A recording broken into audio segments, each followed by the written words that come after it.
welcome home, welcome back to God's Word. Dan kali ini saya akan mengkhotbahkan sesuai dengan isi hati Tuhan, yaitu adalah mengenai Dia jamin semuanya. Ini adalah khotbah yang betul-betul sangat mengena di hati saya, utamanya di minggu ini, di mana banyaknya masalah, tapi tetap kita nggak usah bergantung fokus pada masalahnya, tapi kita bergantung kepada apa sih kehendak Tuhan atas masalah itu. Mengapa semua bisa Tuhan izinkan terjadi. Dan kita langsung aja buka aja ayatnya di 2 Korintus atau Corinthians pasal yang ke-5 ayat yang ke-7, di mana saya himbau Anda sekalian baca satu pasal full, di mana mengenai our heavenly dwelling. Jadi mengenai ya ini Tuhan banget, Bapak banget. Tapi di sini saya hanya akan tandai yang ayat 7, ayat yang sangat terkenal tapi tiba-tiba muncul dalam hati. Entah kenapa Tuhan ingetin ya. Dan saya akan bacakan buat Anda sekalian. For we walk by faith, not by sight. Simple seperti itu. Jadi kalau kalian lihat semuanya dalam satu pasal itu, kalian akan mengerti maksudnya seperti apa, bagaimana kisahnya. Tetapi kalau kita bahas melalui sangat satu penggal itu, sebuah kalimat yang sangat terkenal, semua umat Kristen pasti tahu lah ya, yaitu adalah mengenai kita berjalan dengan iman, bukan melihat. Jadi kayak kita itu dalam hidup itu lebih fokus ke percayanya, imannya dibandingkan melihat. Bahkan Tuhan pun berkata bahwa berbahagialah kamu yang percaya namun belum melihat. Jadi ketika kita tahu bahwa sesungguhnya hidup itu mengenai Tuhan, hidup itu mengenai iman, janganlah kita pusing dengan hal-hal di sana sini. Sebab kita itu tidak akan pernah menjadi Tuhan. Dimana kalau kita mempunyai suatu masalah A, B, C, D, E, F, G, ya udah coba selesaiin. Kalau nggak selesai gimana ya sudah nggak apa-apa gitu loh. Kita bukan manusia superhuman yang akan menyelesaikan semuanya sehingga tuntas permasalahan sana sini, enggak. Yang nggak mau mengerti nggak apa-apa, yang mengerti kita pertahankan. Jadi ketika kita tahu bahwa sesungguhnya Tuhan itu pengennya A, jadi kemudian ada manusia lain yang pengen melenceng B, C, D, E, ya udah nggak apa-apa lah. Kita paling nggak sudah ingetin, habis itu setelah kita nggak ditanggepin, kita dianggap salah atau kita nggak dimengerti, ya udah nggak apa-apa. Ya soalnya kan yang penting itu apa kata Tuhan, bukan apa kata manusia. Bahkan ketika kita ingat lagu pujian-pujian lama ada yang seperti ini. Ya Tuhan ku percaya, aku percaya, lewati lembah air mata, aku percaya, firman-Mu ya dan amin, aku percaya. Kemenangan sudah Kau jamin, aku percaya. Ya, semuanya itu mengenai semua kemenangan itu sudah ada yang jamin. Yesus namanya. Jadi Dia yang jamin segalanya, Dia yang jamin semuanya. Ketika kita ikut Yesus, kita nggak dijanjikan untuk kaya, terkenal atau gimana, enggak. Tapi yang Dia janjikan adalah kita akan hidupnya cukup. Dan kita tidak akan pernah meminta-minta kepada yang lain. Jadi ketika kita tahu ikut Tuhan itu ada enak dan gak enak, bukan enak melulu. Makanya kita mesti kayak hati ini mesti melekat. Inilah yang ku punya, hati sebagai hamba yang mau taat dan setia padamu Bapa. Jadi ketika kita mau mempunyai hati yang sebagai hamba, bukan hamba kepada majikan, tapi hamba itu adalah hati anak kepada bapaknya. Kita mengerti posisi kita sebagai anak, kita mestinya nggak akan kecewa dengan apapun yang terjadi. Soalnya hidup ini sangat semu, hidup ini sangat singkat. Dan hidup ini tidak membawa kita menuju ke level selanjutnya. Tapi Tuhanlah yang membawa kita ke level selanjutnya. Ketika kita mungkin ada salah, ada mungkin pemahaman yang beda atau gimana, it's okay lah ya, itu hal yang biasa gitu loh.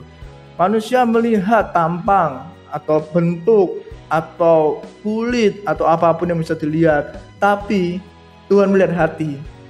Jadi ketika kita tahu bahwa Tuhan itu bisa melihat kedalaman lautan yang paling dalam, yaitu adalah hatimu, ya kita nggak usah manusia lah. Bahkan firman Tuhan bilang semua manusia akan membuatmu kecewa, tapi aku tidak. Nah, jadi kalau kita fokusnya ke Tuhan, ya udah, semuanya pasti aman. Aman tuh bukan berarti tidak ada masalah, baik-baik saja. Tetapi aman itu adalah Tuhan itu ngasih kekuatan sehingga masalah itu tidak akan melebihi kekuatanmu. Nah, ketika kita dalam keadaan masalah selalu dekat sama Tuhan. Tapi ketika kita lagi happy-happynya, masa sih dekat sama Tuhan? Nggak semua loh kayak gitu. Hanya yang hatinya anak doang, anak tulen, yang mau dekat sama papanya ketika dia lagi happy.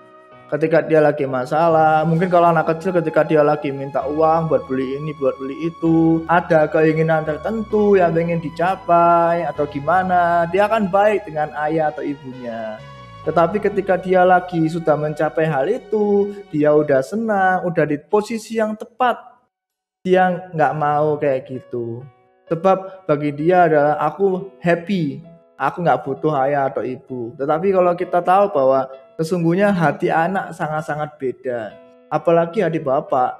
Bapak, Yesus, Tuhan sebagai ayah kita. Itu betul-betul mempunyai hati yang gimana ya. Kadang-kadang sedih pastinya sih. Ketika kita datang kepada dia di saat ada masalah doang. Bukan saat suka dan duka. Ya dia pasti sedih. Kenapa nak kamu datang ketika ada masalah saja? Ketika kamu senang, kamu gak ada untukku. Padahal aku selalu ada untukmu. Yes, dia Yesus. Ketika kita dalam keadaan senang, dia ada, tapi kita tidak menganggap, kita tidak peduli. Ketika di keadaan susah, kadangkala kebanyakan kita gak tahu bahwa dia ada, padahal dia menemani kita di dalam lembah kekelaman. Melewati bersama untuk menjadi pemenang. Jadi ketika kita tahu bahwa ya Tuhan seperti itu gitu loh.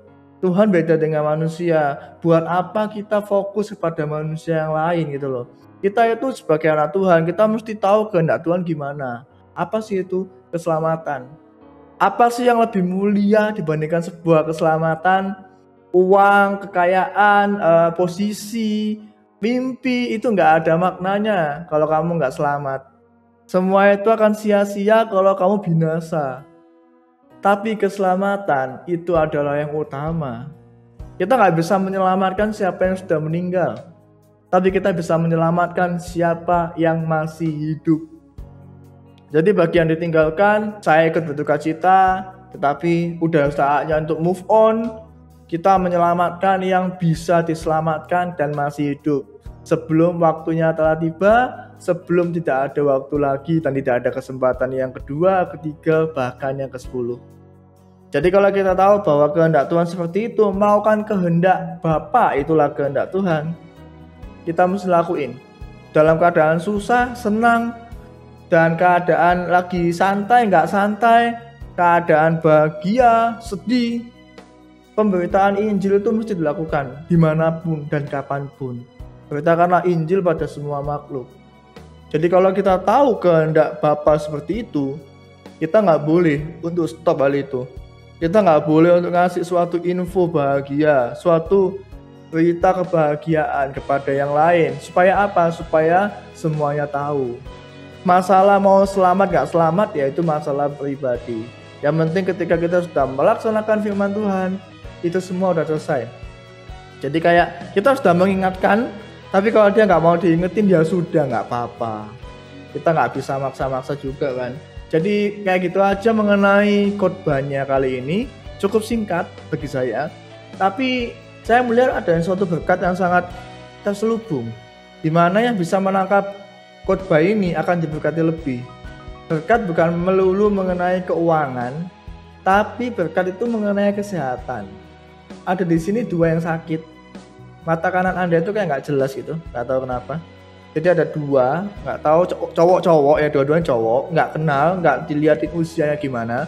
Tapi sebelah kanan mata Anda kayak nggak jelas dan Anda sangat kesulitan sekali dalam utamanya untuk membedakan penglihatan yang itu agak jauh. Tapi bukan mengenai tulisan, bahkan Anda melihat teman Anda punya agak jauh dengan kondisi kayak di taman gitu, Anda kesulitan. Dan saya nanti akan berdoa supaya bisa dilepaskan. Halo. Ya, sekilas dulu mengenai keduanya, kita akan berdoa sama-sama. Ya Tuhan, hamba minta Tuhan Yesus, Tuhan berdoa untuk dua lelaki itu Tuhan Yesus, yang mata kanannya agak nggak jelas, gak tahu kenapa penyebabnya, I don't know. Engkau tidak singkapkan. Saat ini juga Tuhan, Engkau buka selaput kanan matanya di dalam nama Yesus. Mata kananmu akan semakin imbang dengan sebelahnya dan bisa melihat lebih sehat lagi, lebih percaya lagi. Yang biasanya agak gelap, agak kayak tidak jelas gitu, ngeblur katanya, tapi bisa akan membuatmu menjadi lebih jelas lagi melihat. Now in Jesus name I rebuke that sickness in Jesus name.